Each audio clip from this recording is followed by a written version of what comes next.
Good morning, everybody. I bring you greetings this morning. I bring you greetings. It's Wednesday. My voice breathing.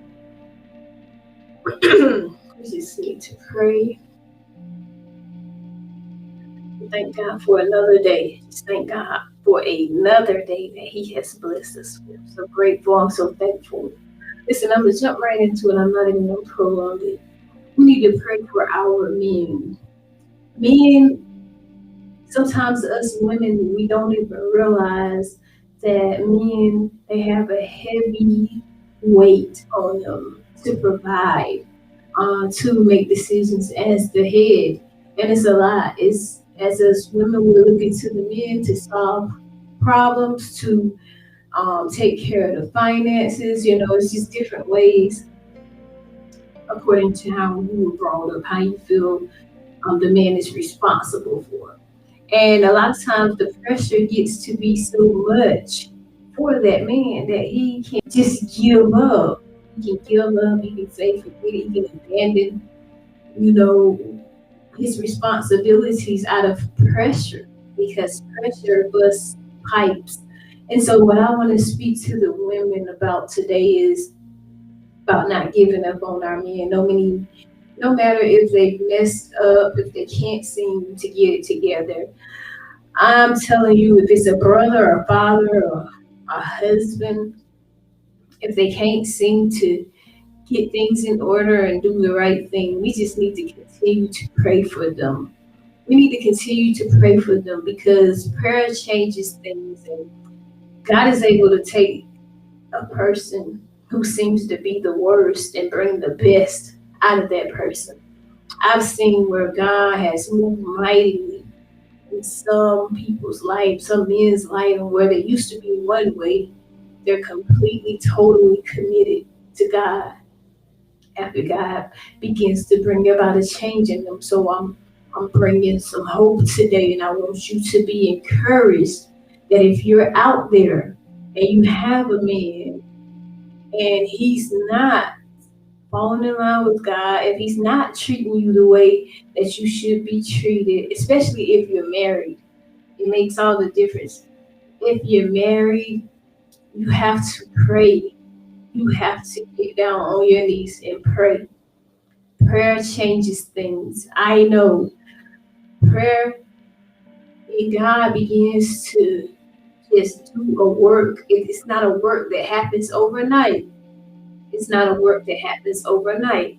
He's able to do it overnight, but it's a process that you must go through when God is performing this work in your significant other's life. He may not go to church. He may not even know who God is. He may know who God is, but not care to serve him or do the things that honor him. He may have a worldly perspective and a worldly outlook on life. And at that time, that is when you need to pray the hardest. You just need to pray. And in the midst of you praying, I heard something because I read it the other day where it talked about how when we pray, matter of fact, it was a Fruition Friday that talked about prayer and how prayer is how we plug in. It's just like charging your phone when you plug it in. So prayer is how we plug in. It's our connection source to God. And so when you begin to pray, back in the word, it talked about how you have to pray in the spirit. And so you don't pray and be like, you know what, God, you see what he did. Now I need you to do this to him and fix it now and shut his mouth and stop him from talking to these other women and stop him from, that is not the way that you pray because that's not praying in the spirit. But instead, when you pray in the spirit saying, God, just begin to bring about a change in him so that he can do the work that you have called him to do, so that he can walk in his true purpose that you have for him, that you have given him, that you have purposed for his life. Begin to say, Lord, I want you to protect him. I want you to just give him the strength and the endurance to be able to overcome temptation. Give him the strength and the endurance to be able to overcome pressure when it comes in, to be able to cope with whatever life throws him. Give him the wisdom and the understanding and the will to want to serve you. You see what I'm saying? And then you begin to pray and saying, God, work on me and allow me to change and transform into the wife that you have called me to be, and to the person you have called me to be if you're not married. And he said, begin to work on my mind and the way I do things. And if there's anything I can change about me, if there's any stubbornness, if there's any part of me that's stuck in my ways to where I can't agree to disagree, because it says in your word that how can two walk together except they agree? How can two walk together except they agree? You can't walk together, you can't come together if you don't agree. And that's why sometimes it's important for you to pray to God. We have to keep our men covered. A lot of times us women, we're so stuck on what they need to be doing for us that you don't realize what that man is having to deal with, the weight, the burden that he carries with doing so. So today I'm recognizing the men, and I'm saying to the women that we must uplift and encourage our men. We must continue to pray for them, and even when they feel like we don't care, even when they feel like we're not supportive, even when they feel like we're not doing as we should do, because sometimes that's how I feel. If I would look at it from a worldly perspective, I feel like after all that I'm doing, I'm not doing enough. I'm not meeting all of the criteria that would in my husband's eyes deem me to be a good wife. You know, and so basically, his version of deeming me to be a good wife, it may not be the same as God's version of deeming me to be a good wife. You see what I'm saying? He may base it off of if I'm in agreement with him, if I get up and cook every single day, if I do everything, dot every I and cross every T, which I'm not gonna do. Some days I'm not gonna feel like cooking. Some days I'm not gonna feel like cleaning. Some days I'm gonna be in my own feelings, and I'm gonna have to pray and ask God to help me with that thing. So that's the reason why when you're looking at a person and you're trying to meet the expectations, you're trying to please them. You are, but at the same time, you have to realize that what their expectations are not God's expectations, and so you just have to make sure that you're lining up with the Word of God, saying to submit to your husbands, to honor your husbands. You know what I'm saying? The husbands is supposed to love your wife as Christ loved the church, right?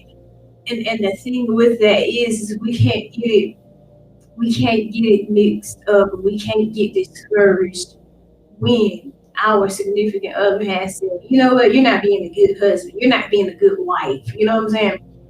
I can't I can't look at that. You should what you should do is just you're striving. Same way you're striving to please and honor God, you're striving to be that great mother, that great wife. You're striving. That's all you can do. And you're trying to listen and be supportive.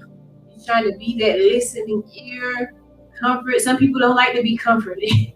It's really some people don't like to be comforted. They have this certain thing about them when they're going through, just leave them alone. So it's just about knowing your companion, how you can best be there for them, and not beating yourself up if you don't meet up to the expectations that they have for you, because you won't always meet up to it. It'll be maybe out of spite, out of anger, out of frustration. You won't meet up to the things that they want you to do. All you can do is love them, pray for them, and keep on continuing to strive to be that support. I hear a lot of men that'll say, you see me doing all of this, and then what are you doing? Or why can't you see that I'm trying? Why can't you see? Why can't you see? And the reason why a lot of times the other person can't see it is because they're so busy trying to find a flaw. That's something that we have to work on. We're so busy pointing out the negative that we can't see the positive. We're so busy trying to find another error, another issue that a person had. You're not seeing them trying. You're not seeing. that they get up and go to work. You're not seeing that they get up and handle the responsibilities without you having to tell them. You're not seeing the little things. You're just busy saying, "Oh, you did it again. You went over there again. You're still talking to this person, or you're always still hanging around this crowd. You're always finding something negative." But what I'm bringing awareness to today is our men and how we don't need to give up on them. We need to continue to pray for them, even if they don't get it right. I had to learn this because they're striving. I can't keep pointing out your every flaw every time you mess up because that's very disheartening and it's very discouraging. Allow God to do the changing. All you do is be there to love and support. And yes, you are there to tell them when they're doing something wrong. But there's a difference between you giving constructive criticism versus you always finding a fault. We have to make sure that we're doing this thing in love. Well, maybe I see that you did this today and that was great, but I think by you hanging with this person, it may get you in some trouble. And I care about you, so I'm only telling you this. Sometimes you got to explain it a little bit more in depth. You see what I'm saying? A lot of people are surface thinkers. You just think the surface, and then you have people that think really, really deep. And so a lot of times when I'm discussing something with someone, even with my husband, I break it down because I want to make sure that you haven't misunderstood me. And so I go the extra mile to explain. Well, baby, I don't want to just say, don't go around this person no more. Don't go over there. But I want to say, well, baby, you see what happened over there recently, and I just think it's not a good idea for you to be around these people. It's just not a good environment. Anything can happen, and then the worst could turn to the worstest, and so you take the extra time to break things down to a person to where they can understand you. Look, let me tell you something. My husband, I love him to death, but he's really he's like a real hard up person at times, and he doesn't let his emotions show a lot.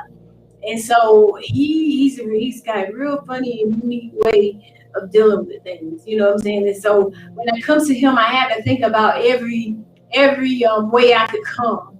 I've tried before in the past to. I've tried before I gave my life to God fully. I tried manipulation, like, well, if you don't do this, then we can't be together. If you don't do this and this. I tried to use the if you don't. And then that worked for a little bit in the beginning, and after a while, that didn't work no more. And so I had to pray to God, God, give me a way to be able to reach him. I don't always necessarily want to use the word. I'm not trying to beat anybody with the word. And so a lot of times you have to ask God to lead you. You have to say, okay, God, can you please just lead me in what I need to say? He'll give you, the Holy Spirit will give you utterance. And so you rely on God in the times when you're dealing with your spouse, your significant other. You don't say what you want to say, but you say, God, give me the words to say. This person is very stubborn. This person thinks they know it all. This person is full of pride. This person you can't tell anything to. And then have you ever been in a relationship or whatever, as soon as you mention one thing, that thing, you get it in a good way, but then it can go sour, and all of a sudden it's a big, gigantic argument that ensues from it. And then I'm just like, oh my God, because I wasn't my intentions to argue, but it turned into an argument because one thing led to another. And then this person said this, and then that was offensive to you, that was offensive to them. But man, you are in full-fledged here, you're arguing. You're simply trying to have communication within your relationship, whatever relationship it is. If it's a relationship with your spouse or significant other, if it's a relationship with your parents, with your father, with your mother, if it's a relationship with your siblings, your friends, whatever, you simply wanted to just have that open communication with them and have an understanding with them so that you could get things, there comes a point where you want to get things sorted out, because it tells us in the word we shouldn't go to bed angry with somebody. You see what I'm saying? And that if we have a problem, we should go to that. If we have a problem, we should go to that person. That's what it says. So when you try to do that, sometimes the person doesn't want you to resolve the issue. I've learned this for myself. So it's like, okay, You got one party is one. I want to solve this. I want to get an understanding about this. I want to put this behind me. I want to like mend up whatever it is that's messed up. I don't want to be in turmoil. I don't want to be in enmity with my spouse. I don't want to be, having this grudge or this hate or this silent block brick wall up because of what's happened. So you go to the person and you're like, okay, baby, let's talk about this. And that person's like, nah, I don't want to talk about it. You know what I'm saying? Or they like, just leave me alone. And they don't want to talk about it. And they just want it to be an ongoing problem. They don't want to resolve the problem. Now, what happens at that point is that's just the enemy working in the midst of your relationship, whichever one it was. And now they don't want to resolve the problem. So now you're over here like, you know what? I want to resolve the problem. So you don't silently have an issue with me and you got an attitude all day. I want to say, well, baby, how do you feel about this? And what made you feel, offended by it? And I want to break it down and explain what I meant by it. It was no intention of mine to offend you. But a lot of times, like I said, the enemy gets in the midst. And I have a real bad habit of being sarcastic. That's me.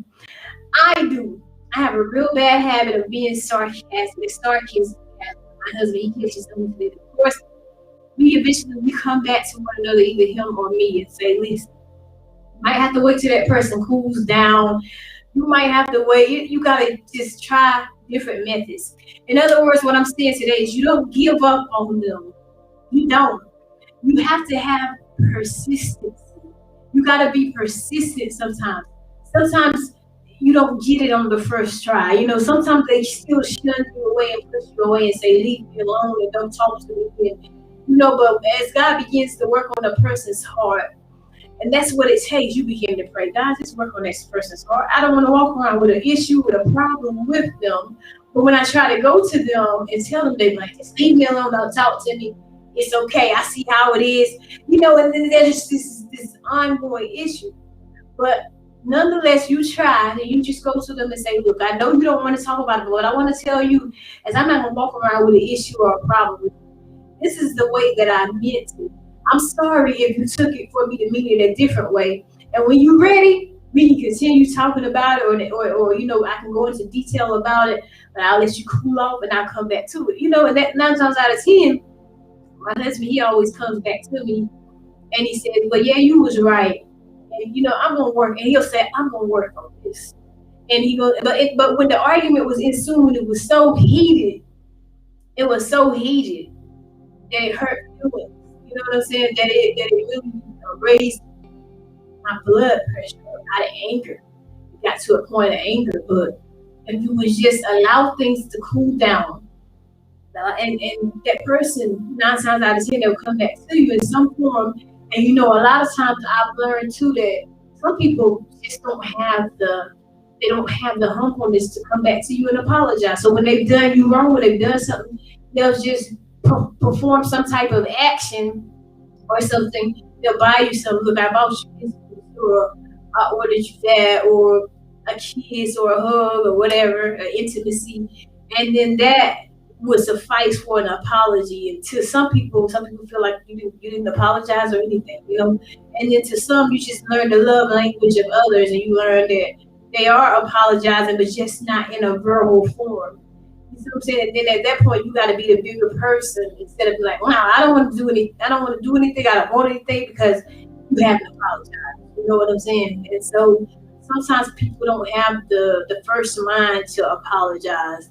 I thank God for my husband on today, because if he's in the room, one thing about it, he may be ignorant, or at the time frame that he's arguing is heated, he's gonna be ignorant. He's gonna, so he's not gonna want to hear nothing I have to say, so and all of that. And he's not gonna realize it. He's not gonna come back and apologize until he cools off, until he thinks about that thing. I don't know if God pricks at his heart, whatever the case may be, because when you know God, you can't just do things any kind of way. Once you ever taste of God, you can't never go back to the way that you used to be, the way you used to be to do things. And so I think that plays a part in it. But he always comes back to me and says, I'm sorry for the way I acted earlier. I'm sorry for how I talked to you earlier. For the things I've said or whatever. And he always comes back and apologizes. And then what if I was the type of person that was like, no, it's nothing that can be done about it. What if I kept a ignorant attitude and just like, ain't no taking this back. You done did this, but instead I'm just humble and I'm like, okay, I accept your apology. We need to try to work on it. And then at that point, I can talk to him now. Apology. We need to work on this. We don't need to be every time. I understand we're going to disagree on some things, but there's a way you go about agreeing to disagree. You see what I'm saying? That it shouldn't have to get all heated and ugly, and you know what I'm saying? Just saying mean and ugly things to one another, to hurt one another. And I've learned and I've asked God to help me, because it's like people can say some things to tear you down. You understand? And even my husband, he had to learn, because in the very beginning, it was like he was hitting me with the with the things. Excuse me. It was hitting me with the things that really hurt. Like, being that I had 7 kids, when I met him, I had 4 on the way.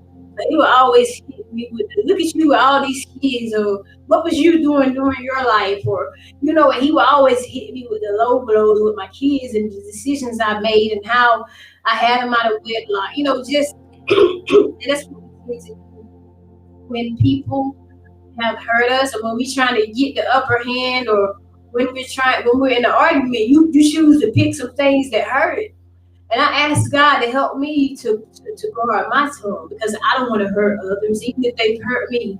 Even if you said some things about me that may be true, but it's hurtful. You see what I'm saying? But at the same token, I could say some things to hurt you as well. But why?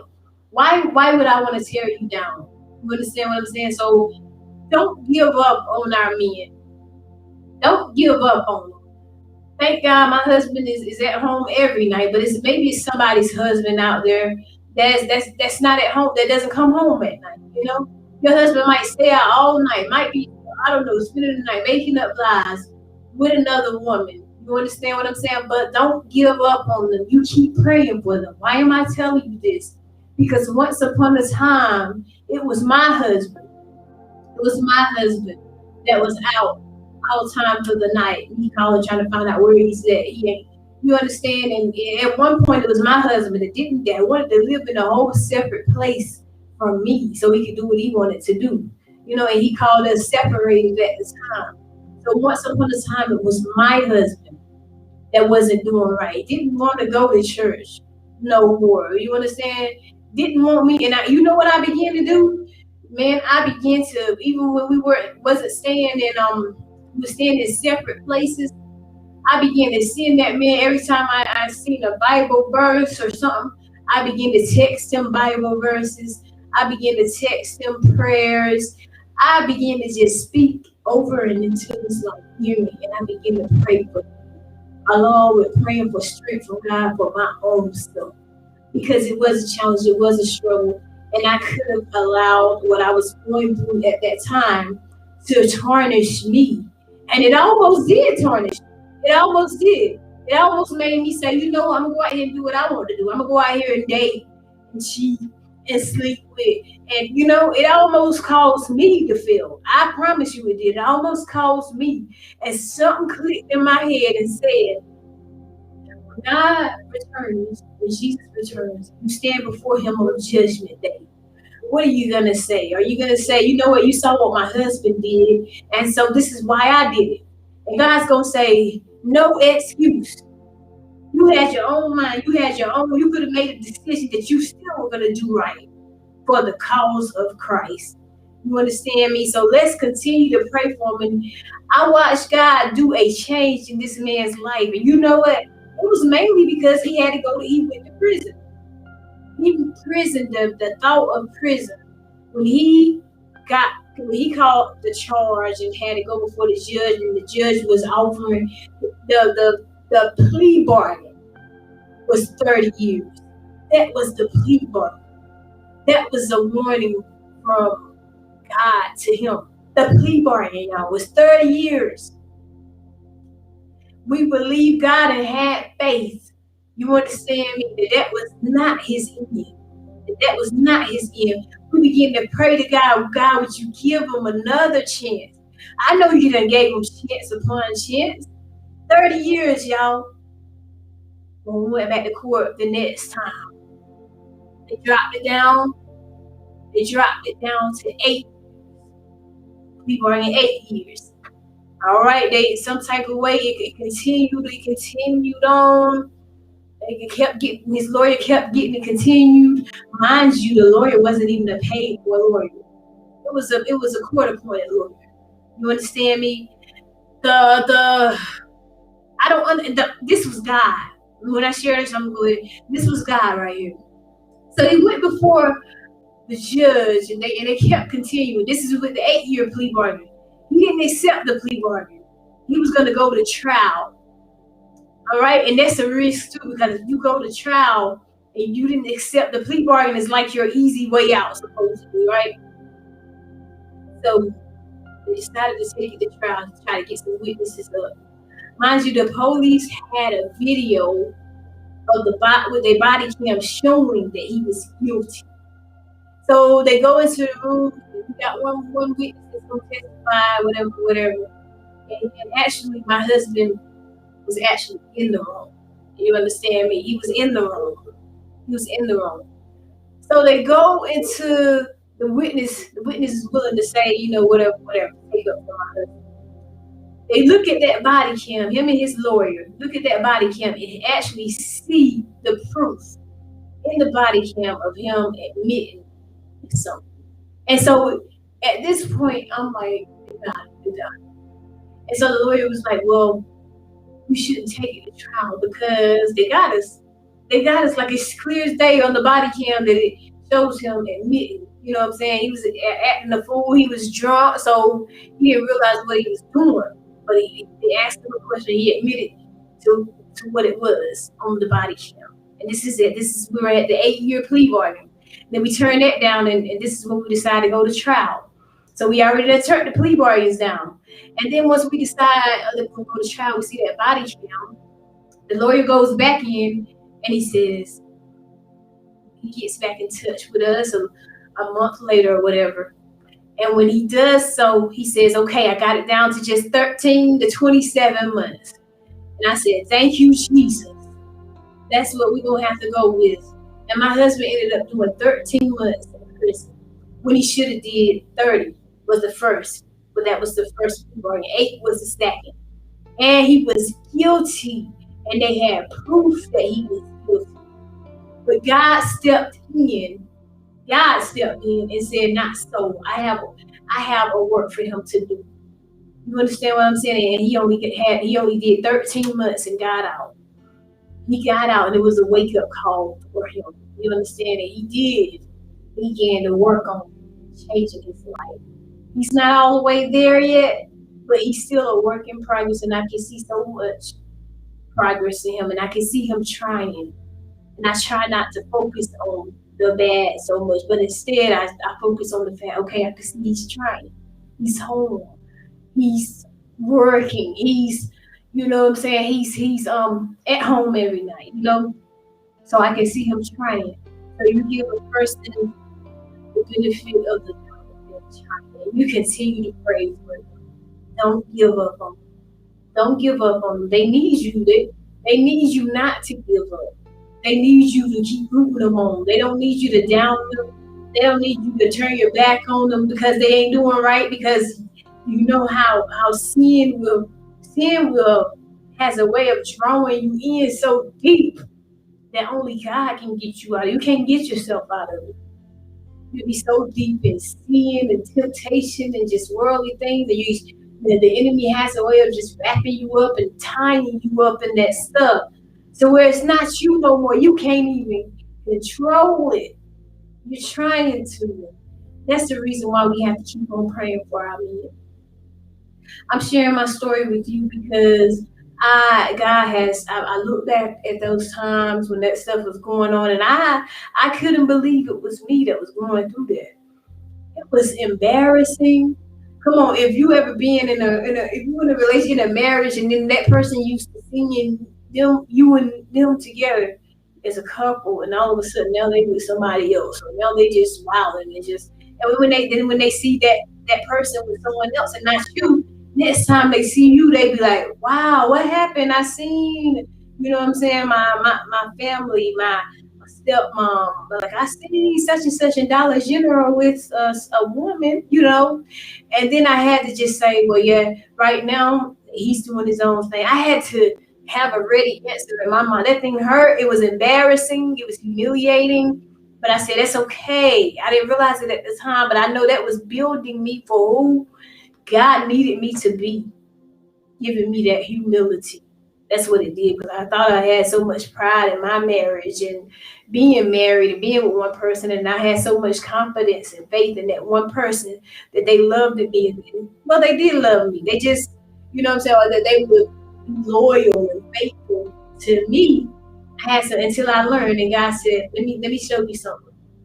You know what I'm saying? I opened my eyes to some things, and now I'm like, okay, when people are like, what happened? I seen that you and Chris were together no more or whatever. And I was like, yeah, right now, Chris is just doing his own thing. And, I had to have an answer. That was it. I was like, and it was humiliating. It was. But God had my back. And he had my back, and he said it. In his word, he said that the latter shall be greater than the former. And so the way that you start out might not be so good. And the start of what you're going to do might not be so good. But the latter is going to be greater than your former. And you got to believe that today. I know that for a fact. And so now I sit back and look at those times, and I'm just like, thank you, God. Those times when I cried, those times when I was just alone at night, those times when my heart hurt so bad that I felt like something was cutting my heart with a knife. If you ever being hurt, it's like I can't even explain it. But my heart literally was hurting because of it, because of what I went through. And what I want to tell you today is that God, He's with you with whatever you're going through. You understand? So if you happen to deal with someone who isn't faithful, someone who doesn't know your value, who doesn't seem to value you, who's not loyal to you, who has hurt you time and time again, and yet and still you keep wondering to yourself, why are you still with this person? They keep hurting you, they keep hurting you, they keep taking you for granted, they're not trying. Then I want you just to not give up on them. And even when you're angry with them, because I was so angry with my husband, let me tell you, I have so many stories about that, and it could have went so many different ways. I could have lost my life. He could have lost his life. There was times I remember in the kitchen one time when I had a big butcher knife. But I just allowed what I was going through to overtake me. And I didn't respond in the right way. You understand what I'm saying? And I'm just so glad that God, I had that notion of knowing who God was, and I couldn't do what was in my mind to do. You know what I'm saying? And so I thank you guys for tuning in today. I want you to be blessed and just be encouraged, and just don't give up on them. Just keep on praying. I mainly directed this towards our men, because I know men, I know that there's a lot on you, especially if you have a wife, if you have children, or if you have a companion and they have children, or you have children, however it is, it's different scenarios, that there's a burden on you, because you come into a relationship with a woman that has children, and what if you don't have any, then that's a burden on you still, because now you got to take the relationship and the whole so, woman, you have to accept those kids. You have to be a father figure to them. So there's a lot that comes with it. So you can't be with a woman and know if she got kids and you don't accept her kids. You don't plan to be like a father figure to her kids. That's what you do with that woman. So that's something for you men to think about. But for now, let's just pray for our men and not give up on them. I bring you blessings and greetings this morning, my Facebook family and friends. Thank you for your support. Thank you for tuning in. YouTube subscribers, I'm at 50 now. Thank you so much for tuning in. Thank you for leave a comment, like this video. If you're on YouTube, go to YouTube, Better Than Blessed Chronicles. I have it at the bottom here. And subscribe if you haven't already. My Twitchers, hey, we streaming every day that 2K, but we always putting God first. Believe it, because God is the head of my life. And then just some casual things to do in our spare time to be honest. And we are going to bring positivity to your life in the process. And you playing that game because it's in the game. So y'all keep building up those people on the team. Get your build right and listen. I'm gonna be coming to you guys real soon. I'm gonna slow down from every morning. But what I am going to do is I'm going to still be coming to you guys. I'm going to schedule it so you can know when. I love you guys so much. And I just thank God for giving me the words to say when I don't know what to say. And that's the reason what's so great about God is he'll give you utterance. And when you're like, who do I need to speak to today, God? And what does the message need to be about? God will give it to you. This is what I need. I need you to tell you to pray for our men and don't give up. Because somebody ready to give up. They husband, you ready to give up on your daddy. You ready to give up on your daddy today because he done lied to you so many times. Because he was never in your life, you know what I'm saying? Because he didn't do what he was supposed to do always. And now that you're grown, you're trying to trust him and he's still not doing right. Come on, you ready to give up on your dad. You ready to give up on your husband or your spouse, your companion. And I need you to keep praying for them. Keep praying for them. Pray that God leads you in the right direction. See, when you met someone, when you cross paths with someone, it has purpose in that. And somewhere down the line, maybe it's for you to begin to plant a seed to bring about change. When I first met my husband, he did know the Lord, but he had no intention. I take that back. When I first met my husband, he knew the Lord, and he was going to church. I was the one not going to church. But somewhere down the line, switched phases. Then it became me. It became him that didn't want to go to church and didn't want to. And it was because of church hurt. All right, so that's a whole other topic. But you guys be blessed and go and like, comment, share, subscribe. I love you guys, and I was hoping you have a great day.